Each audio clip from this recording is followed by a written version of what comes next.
ഹോസ്പിറ്റലിന്റെ വരാന്തയിലെത്തുമ്പോൾ നേരം ഏകദേശം 12 മണി കഴിഞ്ഞിരുന്നു.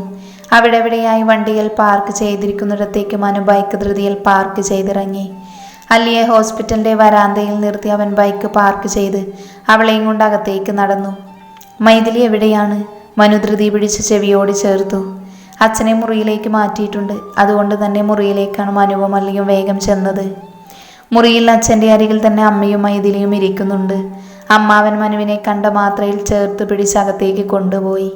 അല്ലി മടിച്ച് മുറിയുടെ അകത്തേക്ക് ചെല്ലുമ്പോൾ ആദ്യം കാണുന്നത് മൈഥിലിയുടെ അരികിൽ നിൽക്കുന്ന ആര്യയാണ്. ആര്യയുടെ മുഖത്ത് പുച്ഛമാണ്.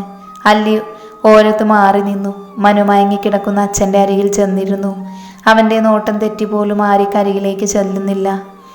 വൈകിട്ടൊരു നെഞ്ചുവേദന പറഞ്ഞതാണ്. രാത്രിയായപ്പോൾ വല്ലാതെ കൂടി. പിന്നെ നോക്കിയിരുന്നില്ല. ധൃതി പിടിച്ച് ഇങ്ങോട്ടേക്ക് കൊണ്ടുവന്നു. അമ്മ കണ്ണു തുടച്ച് മനുവിനെ നോക്കി. അവൻ്റെ കണ്ണുകളും ചുവന്നിരുന്നു. ആര്യമോളാണ് ഇങ്ങോട്ട് കൊണ്ടുവന്നത്. നാളെ രാവിലെ ആൻറ്റിയോഗ്രാം ചെയ്യണം. അമ്മ പറയുന്നത് മനു മറുപടിയൊന്നും പറഞ്ഞില്ല. ഇപ്പോൾ ഒരു പെയിൻ കില്ലർ കൊടുത്തിട്ടുണ്ട്, മയക്കത്തിലാണ്. മൈഥിലിയും മനുവിൻ്റെ അടുത്തേക്ക് വന്നു. അല്ലിക്ക് അച്ഛൻ്റെ അരികിൽ വന്ന് നിൽക്കണം എന്നുണ്ട്. പക്ഷേ അമ്മയും മൈഥിലിയും എന്തു പറയുമെന്നോർത്ത് മാറി നിന്നു. എന്നാൽ ഞാൻ ഇറങ്ങട്ടെ പെങ്ങളെ, രാവിലെ ഭക്ഷണം കൊണ്ടുവരാം. മനു വരാൻ കാത്തുന്ന പോലെ അമ്മാവൻ പോകാനായി ഇറങ്ങി. മനുവിനോടും യാത്ര പറഞ്ഞുകൊണ്ട് അയാൾ പുറത്തേക്ക് നടന്നു. ആദ്യമേ അയാൾക്ക് അച്ഛനെ വലിയ താല്പര്യമില്ല. പിന്നെ പെങ്ങൾ വിളിച്ചതല്ലേ എന്ന് കരുതി വന്നതായിരുന്നു. മകൻ വന്ന സ്ഥിതിക്ക് തടിയൂരുകയാണ്, അത് മനുവിന് മനസ്സിലായിരുന്നു. അതുകൊണ്ട് തന്നെ മനു ഒന്നും പറയാൻ നിന്നില്ല. പോകുന്നവർ പോകട്ടെ. അവൻ അച്ഛൻ്റെ അരികിൽ തന്നെ ഇരുന്നു. അമ്മയും മൈഥിലിയും അപ്പുറത്തെ കട്ടിലിൽ ഇരിക്കുന്നുണ്ട്. അല്ലി അപ്പോഴും കുറച്ചു മാറിയുള്ള ജനലരികിൽ നിൽക്കുവാണ്. അമ്മയോ മൈഥിലിയോ അവളെന്നൊരാൾ അവിടെയുണ്ട് എന്നൊരു പരിഗണനയും കാണിക്കുന്നില്ല. ആര്യയോട് സംസാരിക്കുകയാണ് ഇരുവരും. മനുവും തന്നെ നോക്കാതെ അച്ഛൻ്റെ കൈകൾ പതിയെ പിടിക്കുന്നത് കാണുന്നുണ്ട്. അല്ലിയൊന്നും മിണ്ടാതെ അങ്ങനെ ഭിത്തിയിൽ ചാരി നിന്നു. മോളെന്നാ പൊയ്ക്കോളൂ. അമ്മ ആര്യയെ വാത്സല്യത്തോടെ നോക്കുന്നുണ്ട്. മനു അപ്പോഴും അവളെ ഒന്നും നോക്കിയില്ല. അത് വേണോ അമ്മേ? ഞാനും നിൽക്കാം ഇവിടെ. അതിൻ്റെ ആവശ്യമില്ല. ആര്യ പറഞ്ഞു തീരും മുൻപേ മനുവിൻ്റെ ശബ്ദം ഉയർന്നിരുന്നു. അമ്മയുടെ പുരികം ചുളിഞ്ഞു. ആര്യയുടെ മുഖം മാറി. ആര്യമോളാണ് എല്ലാ പൈസയും എടുത്തത് മോനെ. അല്ലിയെ ഒന്ന് ഇരുത്തി നോക്കിക്കൊണ്ട് അമ്മ പറഞ്ഞു. അല്ലിയെ കൊണ്ട് പ്രത്യേകിച്ച് ഉപകാരമൊന്നുമില്ല എന്നൊരു ധ്വനിയും അതിലുള്ള പോലെ അല്ലിക്ക് തോന്നി. മനു അത് കേട്ടപ്പോൾ അമ്മയെ ഒന്ന് നോക്കി. പിന്നെ എന്തോ എത്തുന്ന പോലെ പോക്കറ്റിൽ നിന്ന് പേഴ്സെടുത്തു. ആര്യ പോയിക്കോ, ഇനി ഞാനും അല്ലിയും അമ്മയും ഒക്കെ ഉണ്ടല്ലോ ഇവിടെ. പിന്നെ നേരത്തെ ചിലവാക്കിയ ക്യാഷിൻ്റെ കണക്ക് പറ, എത്രയായി? മനു ആര്യയെ നോക്കിയപ്പോൾ അവളുടെ മുഖം വിളറി. അവൾ ദയനീയതയോടെ അമ്മയെ നോക്കി. അതെന്ത് വർത്താനാടാ? ഒരാവശ്യം വന്നപ്പോൾ അവൾ ഓടി വന്നതല്ലേ, എന്നിട്ട് കണക്ക് ചോദിക്കുന്നോ? അമ്മ മനുവിനെ ദേഷ്യത്തോടെ നോക്കി. മനു അപ്പോഴും ശാന്തമായിരുന്നു. അച്ഛന് വയ്യാതായപ്പോൾ അമ്മയ്ക്ക് എന്നെ വിളിക്കാമായിരുന്നല്ലോ, അല്ലിയെ വിളിക്കാമായിരുന്നു. ഞങ്ങളെ വിളിക്കാതെ ഇവളെ വിളിച്ചത് എന്തിനാണ്? അതുകൊണ്ടല്ലേ ഇവൾ ആവശ്യത്തിനുണ്ടായത്. അല്ലാതെ ഇവൾ വീട്ടിൽ പൊറുതിയൊന്നും തുടങ്ങിയിട്ടില്ലല്ലോ, അല്ലേ? മനുവിൻ്റെ ചോദ്യത്തിന് അമ്മയൊന്ന് പതറി. ശരിയാണ്, അച്ഛനെ ഹോസ്പിറ്റലിൽ അഡ്മിറ്റ് ആക്കിയതിനു ശേഷം മാത്രമാണ് മനുവിനെ മൈഥിലി വിളിച്ചത്. പിന്നെ എൻ്റെ അച്ഛൻ്റെ ആരോഗ്യമല്ലേ, ആ ചിലവ് മകനായി ഞാൻ ഏറ്റെടുത്തോളാം. അല്ലെങ്കിൽ അനിയത്തിയായ ഇവള്, അതുമല്ലെങ്കിൽ എൻ്റെ ഭാര്യയായ അല്ലി. ഇതിപ്പോൾ ആര്യയ്ക്ക് എൻ്റെ കുടുംബത്തിൽ എന്ത് സ്ഥാനമാണ് ഉള്ളത്? മനുവിൻ്റെ ചോദ്യത്തിൽ ആര്യയുടെ മുഖം ചുവന്നുപോയി. അവൾ പകപ്പോടെ മനുവിനെയും അല്ലിയെയും നോക്കി. അല്ലിയുടെ ചുണ്ടിൽ ചെറുപുഞ്ചിരിയുണ്ട്. അതുകൂടെ കണ്ടതും ആര്യയ്ക്ക് അഭിമാനമായി. ഞാൻ അങ്ങനെയൊന്നും ചിന്തിച്ചിട്ടില്ല മനു, ഒരു ഉപകാരം, അത്രയേ ഉള്ളൂ. ആര്യ വിക്കി. മനു അവളെ ഒന്ന് നോക്കി. അതെനിക്ക് ആവശ്യമില്ല ആര്യ. പറ, എത്രയായി ക്യാഷ്? കണക്കുകൾ കണക്കാകണമല്ലോ. നാളെ ഒന്നിൻ്റെ പേരിലും കണക്ക് പറയേണ്ടി വരരുത്. മനു പറയാൻ നിൽക്കുമ്പോഴേക്കും അല്ലിയും മനുവിൻ്റെ അരികിലേക്ക് വന്നു. മനുവിനോട് ചേർന്ന് നിൽക്കുന്ന അല്ലി. ആ കാഴ്ച കാണി ആര്യയുടെ കണ്ണുകൾ ചുവന്നു. അവളൊന്നും മിണ്ടാതെ വെട്ടിത്തിരിഞ്ഞ് പുറത്തേക്ക് ദേഷ്യത്തോടെ ഇറങ്ങിപ്പോയിരുന്നു. അത് അല്ലിയിൽ പുഞ്ചിരി തെളിയിച്ചു. നീ എന്തായാലും ആര്യമോളോട് പറഞ്ഞത് തീരെ ശരിയായില്ല. ഒരാവശ്യഘട്ടത്തിൽ കൂടെ നിന്നതാണ് ആ മോള്. അല്ലാതെ നിന്റെ ഭാര്യയെ പോലെ വീടെട്ടെറിഞ്ഞ് സ്വന്തം വീട്ടിൽ പോയി നിൽക്കുന്നത് പോലെയല്ല. അമ്മയുടെ രൂക്ഷമായ മറുപടിയിൽ പിന്നിൽ നിന്ന് കേട്ടു. മനുവിനേക്കാൾ മുൻപേ തിരിഞ്ഞു നോക്കിയത് അല്ലിയാണ്. അവളുടെ മുഖം ദേഷ്യം കൊണ്ട് ചുവന്നുപോയി. പക്ഷേ അച്ഛൻ ഇങ്ങനെ വയ്യാതിരിക്കുന്നത് കൊണ്ട് അവളൊന്നും മിണ്ടാതെ മനുവിനെ നോക്കി. നിങ്ങളുടെ ആര്യമോളുടെ മഹത്വമൊന്നും എന്നോട് പറയണ്ട അമ്മേ. നാട്ടിൽ ആണുങ്ങളില്ലാത്തതുപോലെയാണ് എൻ്റെ ഭർത്താവിൻ്റെ പിന്നാലെ അവൾ മണത്ത് നടക്കുന്നത്. അല്ലി കൈകൾ പിണച്ചുകെട്ടി പുച്ഛത്തോടെ അമ്മയെയും മൈഥിലിയെയും നോക്കി സൗമ്യമായി പറഞ്ഞു. അമ്മയുടെ മുഖം ഇരുണ്ടു. അവന് ചേരുന്നതല്ലെങ്കിലും അവളാണ്. ഒട്ടയെ പിടിച്ചു മെത്തയെ കിടത്തിയതുപോലെയാണ് നിന്നെ എൻ്റെ മകനെ കൊണ്ട് കെട്ടിച്ചത്. അമ്മ ആശുപത്രിയാണെന്ന് പോലും മറന്നുറക്കെ വിളിച്ചുകൂവി. മനു വേഗം ചെന്ന് റൂമിൻ്റെ ഡോർ അടച്ചു. ആരെങ്കിലും കേട്ടുകൊണ്ട് വന്ന നാണക്കേടാണ്. വീട്ടുകാരും പ്രത്യേകിച്ച് കുടുംബ വഴക്കാണ് ആശുപത്രിയിൽ വെച്ച് നടക്കുന്നത്. അവൾ എനിക്കത്ര നന്നായി ചേരുന്നുവെങ്കിൽ എന്താ അന്ന് അവളെ എന്നിൽ നിന്ന് അകറ്റിയത് അമ്മ? അല്ലി അമ്മ തന്നെയല്ലേ എനിക്ക് വേണ്ടി കണ്ടുപിടിച്ചത്? ഇവൾ അട്ടയാണെങ്കിൽ അന്നേ ഒഴിവാക്കാമായിരുന്നില്ലേ? മനു രൂക്ഷമായി അമ്മയെ നോക്കി. അമ്മയുടെ മുഖം പതറി. അല്ലി അച്ഛൻ്റെ ബെഡിൻ്റെ അറ്റത്ത് കയറിയിരുന്നു. അല്ല പിന്നെ കാല് കഴക്കുന്നു. അച്ഛൻ ഇപ്പോഴും മരുന്നിൻ്റെ മയക്കത്തിലാണ്. അവൾ അച്ഛൻ്റെ കാലുകളിൽ വാത്സല്യത്തോടെ തഴുകിക്കൊണ്ടിരുന്നു. ഇനി ഇതിനെക്കുറിച്ചൊരു വാക്കിവിടെ മിണ്ടണ്ട. ആര്യ നല്ലവളാണ്, ആര്യ പൊന്നാണ് എന്നുള്ള പുകഴ്ത്തലുകളും എനിക്ക് കേൾക്കണ്ട അമ്മേ.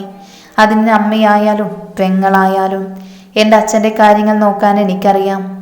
മനു അവസാനം എന്നാൽ പോലെ വിരൽ ചൂണ്ടി പറഞ്ഞു. അമ്മ വായടച്ച പോലെ മുഖം കയറ്റി വെച്ച് മാറി നിന്നു.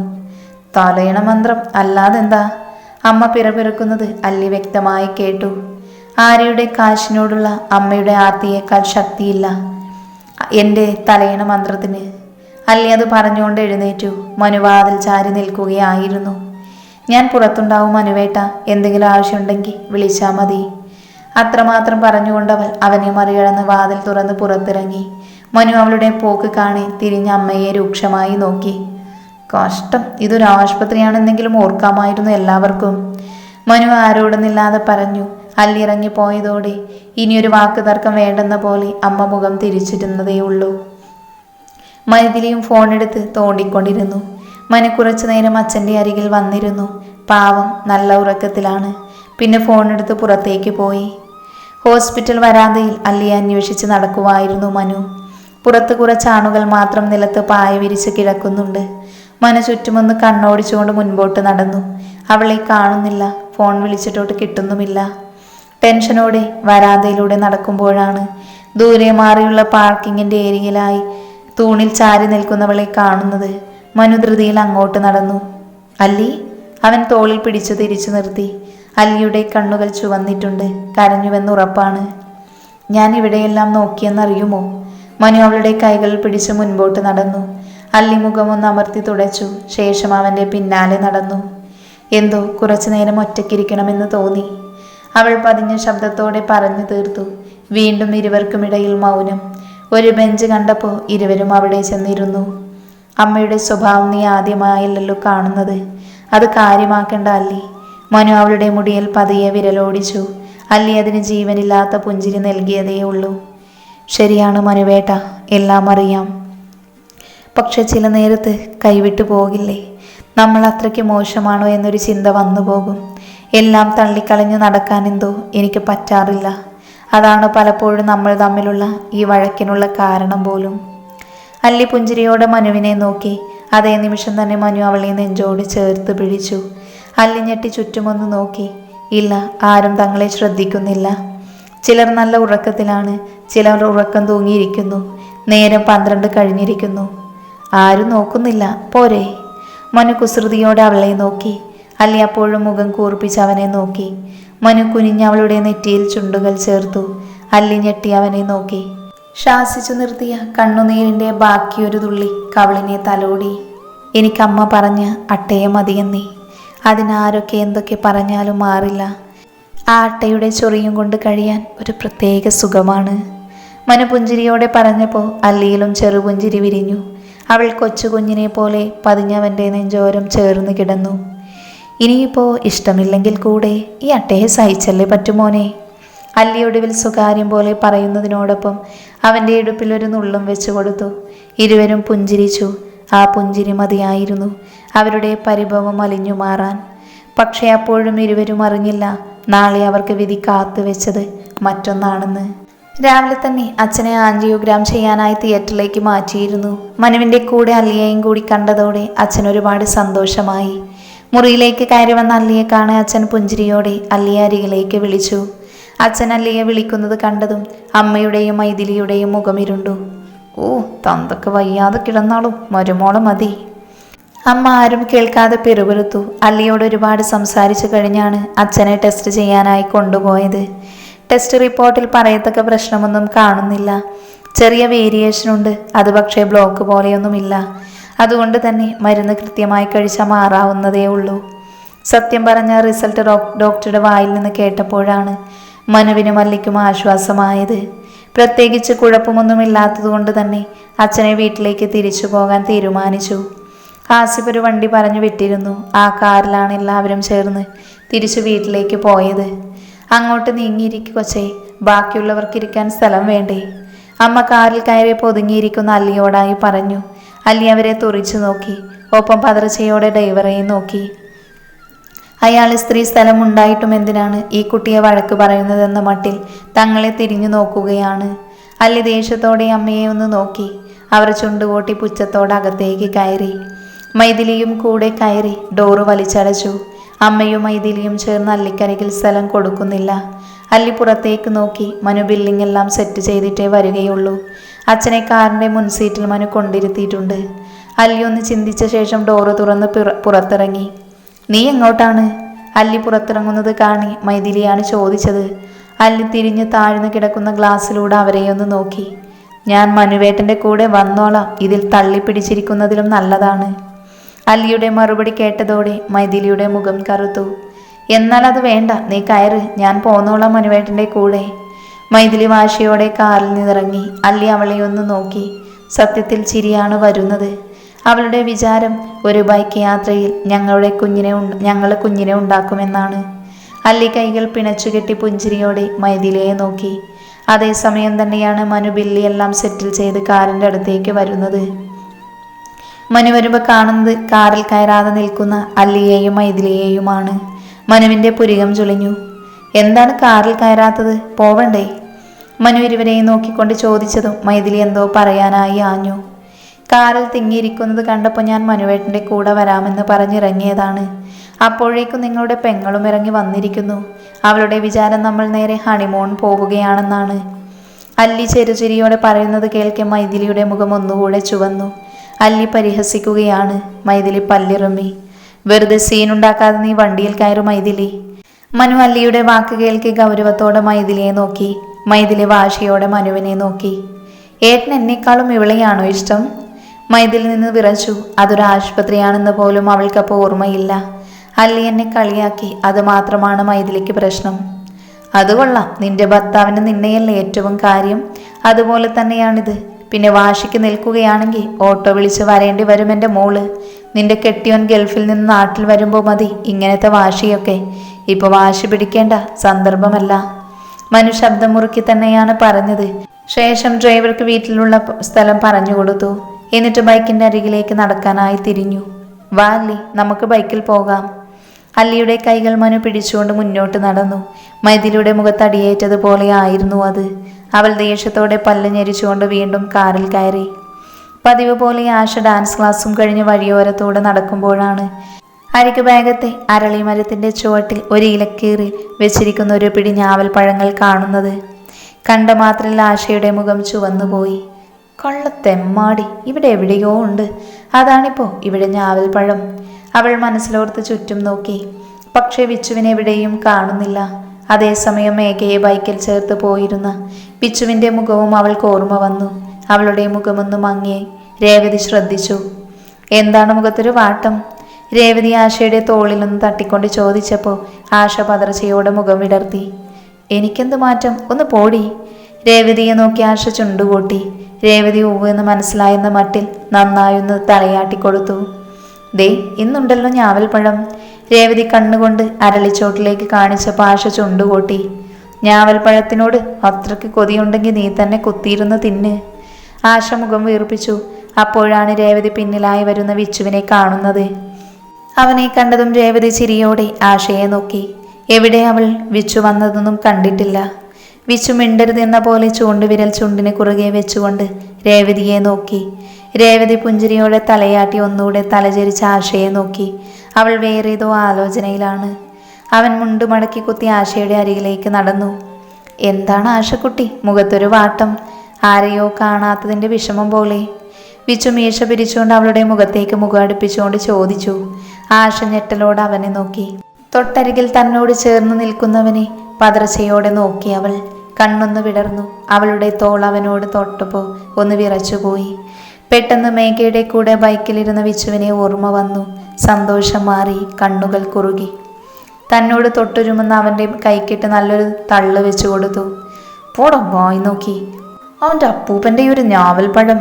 വാടി രേവതി, നോക്കി ഗർഭമുണ്ടാക്കുന്ന ഐറ്റമാണ് ഇവനൊക്കെ. ആശ തള്ളിയതൊട്ടും പ്രതീക്ഷിക്കാത്തത് കൊണ്ട് അവൻ സൈഡിലേക്ക് തെന്നി മാറി. ഒപ്പം അവൻ്റെ അപ്പൂപ്പനെ വിളിച്ചത് കേട്ട് ഞെട്ടലോടെ അവളെ നോക്കി. വിച്ചു കാണുന്നത് രേവതിയുടെ കയ്യും പിടിച്ച് മുന്നോട്ട് നടക്കുന്ന ആശയെയാണ്. നോക്കി ഗർഭം ഉണ്ടാക്കുന്നത് നിന്റെ അച്ഛൻ. വിച്ചു പിന്നിൽ നിന്ന് ഉറക്കെ വിളിച്ചു പറഞ്ഞു തീർന്നില്ല. നിലത്ത് കിടന്ന നല്ല അസ്സൽ ഉരുളൻ കല്ലവൻ്റെ നെഞ്ചത്തേക്ക് തന്നെ പാഞ്ഞെടുത്തു. അത് കറക്റ്റ് നെഞ്ചിനിട്ട് കൊള്ളുകയും ചെയ്തു. അമ്മേ, വിച്ചു അലറി. രേവതി തിരിഞ്ഞു നോക്കാൻ നിന്നപ്പോൾ ആശ അവളുടെ കൈ പിടിച്ച് തടഞ്ഞു. അതൊരു പട്ടി കല്ലുകൊണ്ട് വീണതാ, നോക്കാൻ പോണ്ട. ആശ കയ്യിലെ പൊടി തട്ടിക്കൊണ്ട് നിസാരമായി പറഞ്ഞു. വീട്ടുമുറ്റത്ത് കാറ് കൊണ്ട് നിർത്തിയപ്പോൾ തന്നെ മൈഥിലി ആരെയും വകവെക്കാതെ ചവിട്ടിത്തുള്ളി അകത്തേക്ക് കയറി. അവൾ പോയ വഴി അമ്മയൊന്ന് നോക്കി. അച്ഛനെ ഒരാൾ കൂടെ സഹായത്തിനില്ല എങ്കിൽ അകത്തേക്ക് കൊണ്ടുപോകാൻ പറ്റില്ല. അമ്മയ്ക്ക് അച്ഛനെ ഒറ്റയ്ക്ക് കൊണ്ടുപോകാനും കഴിയില്ല. അവൾക്ക് മകളുടെ പ്രവൃത്തി ഒട്ടും ഇഷ്ടമായില്ല. എന്തൊക്കെയായാലും അവൾക്കൊന്ന് സഹായിക്കാമായിരുന്നു. വാതിൽ തുറന്ന് കഴിയുമ്പോൾ അച്ഛനെ പിടിച്ചു നിർത്തിയപ്പോൾ അമ്മ ചിന്തിച്ചു. ആ സമയം തന്നെ മനുവും മല്ലിയും വീടിൻ്റെ ഗേറ്റ് കടന്നെത്തിയിരുന്നു. അമ്മ അച്ഛനെ താങ്ങിക്കൊണ്ട് പോകുന്നത് കാണി അല്ലി വേഗം തന്നെ ബൈക്കിൽ നിന്നിറങ്ങി അമ്മയുടെ അപ്പുറം ചെന്ന് അച്ഛനെ താങ്ങി പിടിച്ചു. അവൾ വന്ന് പിടിക്കുന്നത് കാണി അവരുടെ കണ്ണുകൾ കുറുകി. മൈഥിലിയുടെ ഈ പിണക്കത്തിന് കാരണക്കാരി ഇവൾ മാത്രമാണ്. തൻ്റെ മകന് പറഞ്ഞു മയക്കിയെടുത്തവൾ. അവരുടെ മുഖം വീർത്തുകെട്ടി തന്നെ നിന്നു. അല്ലി അതൊന്നും ശ്രദ്ധിക്കാതെ അച്ഛനെയും കൊണ്ട് നേരെ അവരുടെ മുറിയിലേക്ക് നടന്നു. അച്ഛനെ ശ്രദ്ധയോടെ കിടത്തി പുറത്തിറങ്ങി. മനു അപ്പോഴേക്കും കാറിൻ്റെ ക്യാഷും കൊടുത്ത് അകത്തേക്ക് വന്നിരുന്നു. അവളെവിടെ മൈഥിലി? അമ്മയ്ക്ക് ഒറ്റയ്ക്ക് അച്ഛനെ താങ്ങിക്കൊണ്ട് പോകുന്നത് കണ്ടപ്പോൾ തന്നെ വന്ന സംശയം അവൻ അമ്മയോട് ചോദിച്ചു.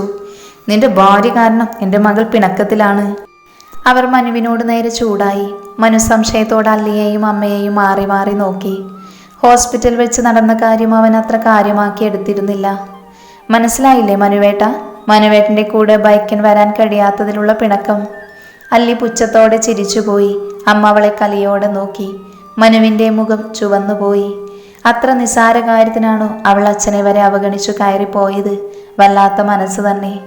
അവൻ സ്വയം നിയന്ത്രിച്ചു. ശേഷം അമ്മയെ നോക്കി. ഞങ്ങൾ ഇറങ്ങുന്നു അമ്മേ. അച്ഛനൊരു ബാധ്യതയായി എപ്പോഴെങ്കിലും തോന്നുന്നുവെങ്കിൽ ഒന്ന് വിളിച്ചാൽ മതി. ഞാൻ വന്ന് കൊണ്ടുപോയിക്കോളാം ആ പാവത്തിനെ. ഇനിയും ഇവിടെ നിന്ന് നിങ്ങളുടെ പിണക്കം കൂട്ടുന്നില്ല. അതിനെയും എൻ്റെ അച്ഛനെ ബാധിക്കും. അച്ഛൻ കിടക്കുന്ന മുറിയിലേക്കൊന്ന് പാളി നോക്കിക്കൊണ്ടാണ് മനു പറഞ്ഞത്. അതുകൂടെ കേട്ടതും അമ്മയുടെ മുഖം വീർത്തുകെട്ടി. ഓ, ഭാര്യയും കൊണ്ട് കറങ്ങാനായിരിക്കും. അതല്ലെങ്കിലും അങ്ങനെയാണല്ലോ.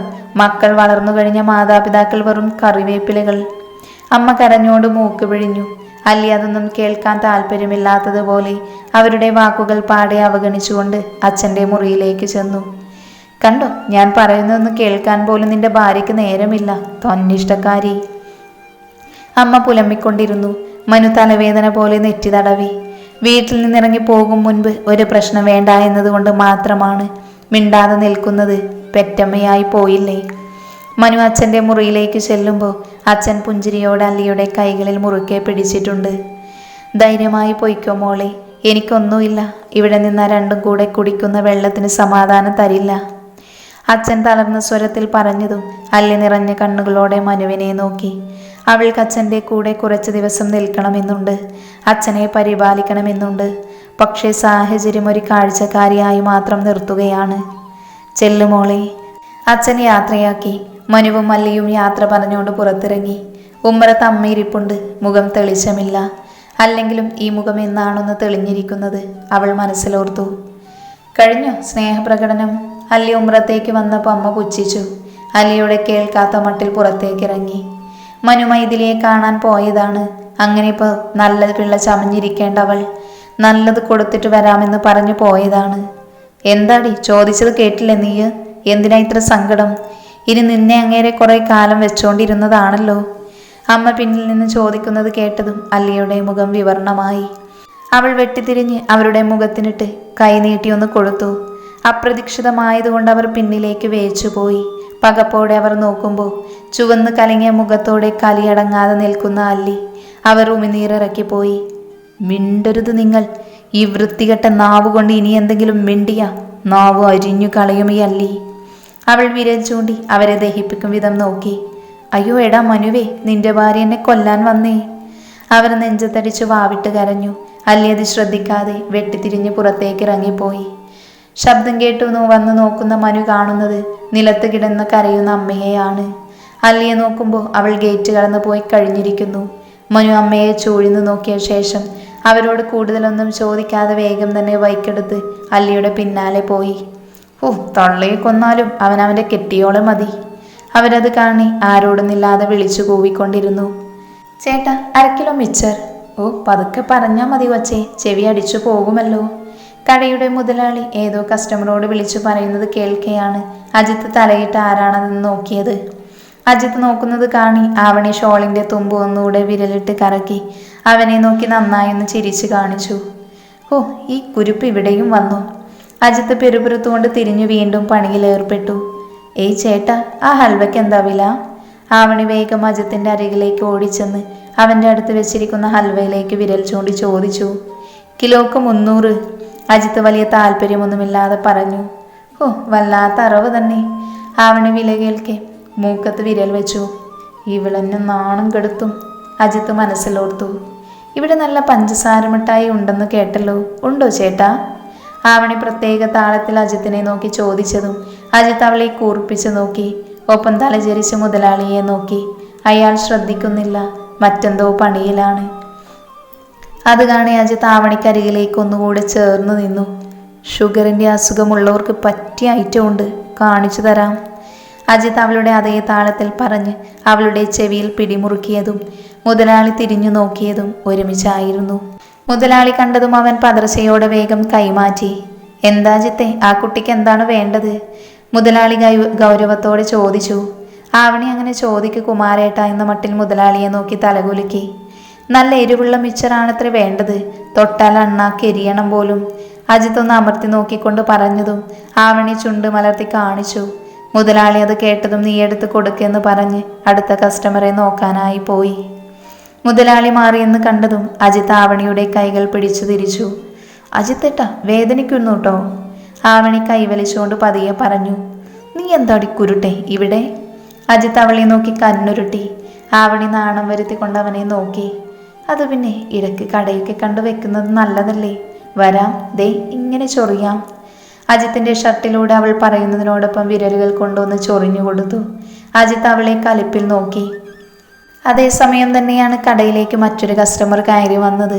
നല്ല ഭംഗിയുള്ളൊരു പെൺകുട്ടി, തോളോടൊപ്പം വൃത്തിയായി മുടി വെട്ടിയിട്ട് വലിയ അലങ്കാരമൊന്നുമില്ലാത്തൊരു പെൺകുട്ടി. അവളെ കണ്ടതും അജിത്തിൻ്റെ കണ്ണുകൾ വിടർന്നു. ഹായ് നവ്യ. അജിത്ത് ആവണിയിൽ നിന്ന് മാറി നേരെ നവ്യയുടെ അടുത്തേക്ക് നടന്നു. അജിത്തിൻ്റെ പെരുമാറ്റം കാണി ആവണിയുടെ കണ്ണുകൾ കുറുകി. വാ നവ്യേ, നിനക്കെന്നാ ഒന്ന് വിളിക്കാമായിരുന്നു. അജിത്ത് പരിഭവം പറയുന്നത് കേൾക്കെ ആവണിയുടെ ചുണ്ട് കോടി. പിന്നെ അവളുടെ അച്ഛനല്ലേ നിങ്ങൾ, എല്ലാ കാര്യവും നിങ്ങളോട് വിളിച്ചു പറയാൻ. ആവണി പെരുപുറത്തുകൊണ്ട് ചുണ്ട് കോട്ടി. നവ്യ അവനോട് അടുത്ത് ഇടപഴകുന്നത് അവൾക്കൊട്ട് ഇഷ്ടാവുന്നില്ല. ആവണിയുടെ കണ്ണൊക്കെ നിറഞ്ഞു വന്നു. ഞാൻ വന്നത് കണ്ടപ്പോൾ എന്തായിരുന്നു ആ മുഖത്തെ ദേഷ്യം? ഇപ്പൊ കണ്ടില്ലേ, വായിൽ നിന്ന് തേനൊലിക്കുന്നു. ആവണി ചുണ്ടുകൂട്ടി. നവ്യയോട് എന്തൊക്കെയോ ചോദിക്കുന്നുണ്ട്, പൊട്ടിച്ചിരിക്കുന്നുണ്ട്. ഒപ്പം നവ്യ ആവശ്യപ്പെടുന്നത് എടുത്തു കൊടുക്കുന്നുണ്ട്. ആവണിക്ക് വല്ലാത്ത ദേഷ്യം വന്നു. ആവണി ദേഷ്യത്തോടെ വെട്ടിത്തിരിഞ്ഞ് നടന്നു.